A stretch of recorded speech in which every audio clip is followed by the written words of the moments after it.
Hey everyone, hope you're doing well. Just wanted to check in on you and give you a word of encouragement. We're going to be in the Gospel of Mark chapter 5. Grab your Bibles, grab your pens, grab your highlighters. We've been talking about good news. Why? Because we want it. Why? Because we need it.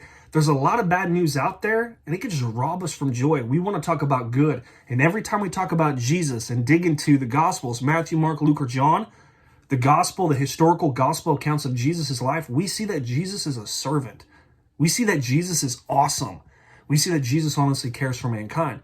So we're going to interview Jesus, but we're going to talk about a specific person.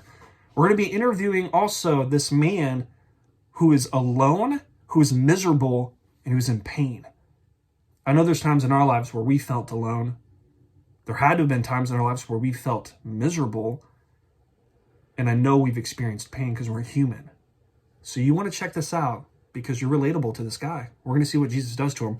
So check it out. Mark chapter 5, starting on verse 1. Let's go.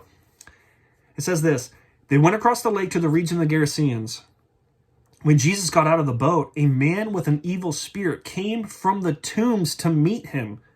The man lived in the tombs, and no one could bind him, not even with chains, for he had often been chained hand and foot.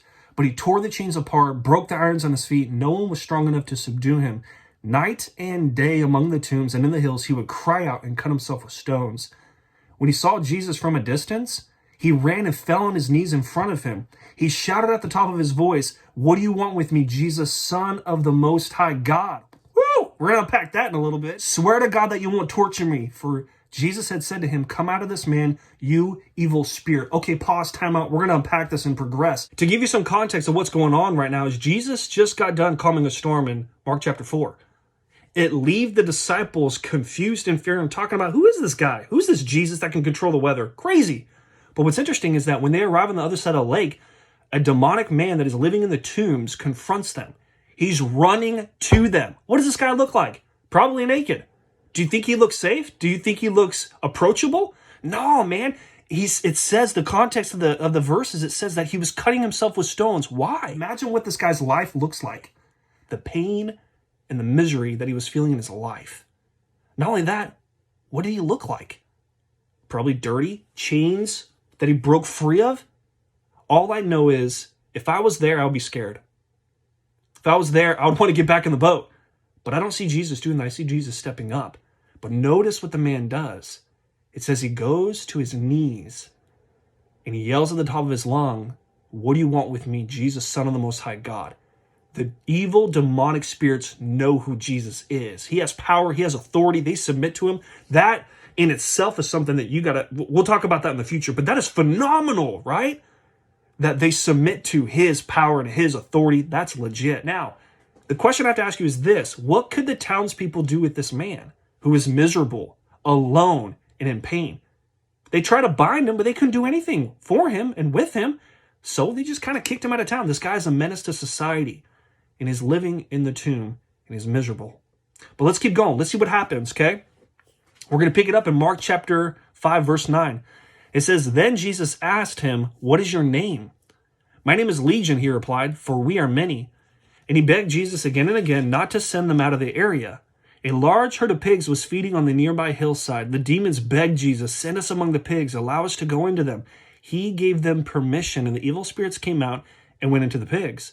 The herd, about 2,000 in number, rushed down the steep bank and into the lake, and they were drowned.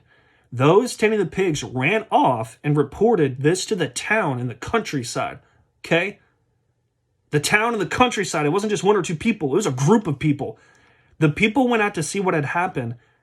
When they came to Jesus, they saw the man who had been possessed by a legion of demons sitting there, dressed and in his right mind. They were afraid.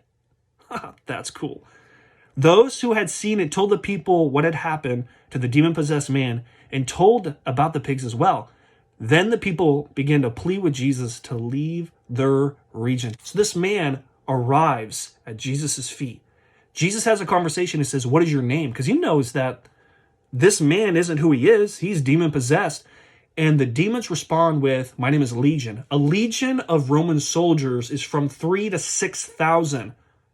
There's a reason why this guy was legit strong, right? It's crazy. But notice what he does for him. Jesus literally transformed his life. This man was miserable. This man was in pain. This man was cutting himself. This man was a menace to society. This man was kicked out. He was alone. All these things. And notice what Jesus does.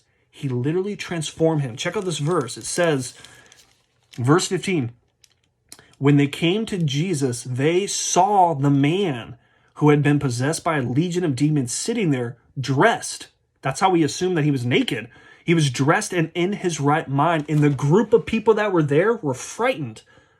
So whenever Jesus sent the demons among the herd of the pigs and 2,000 of them just dove off the cliff and died, the people there that were taking care of the herd ran off.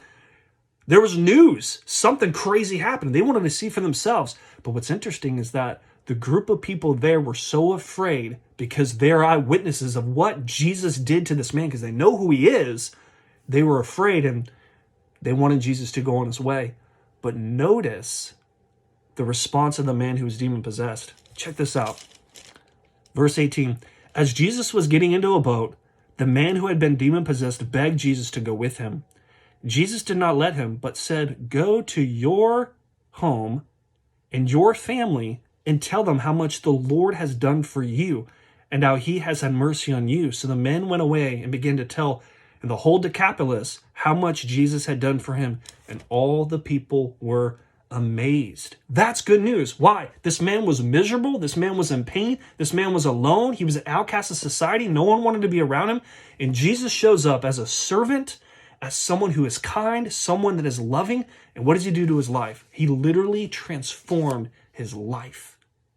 That is good news. That's why we talk about Jesus.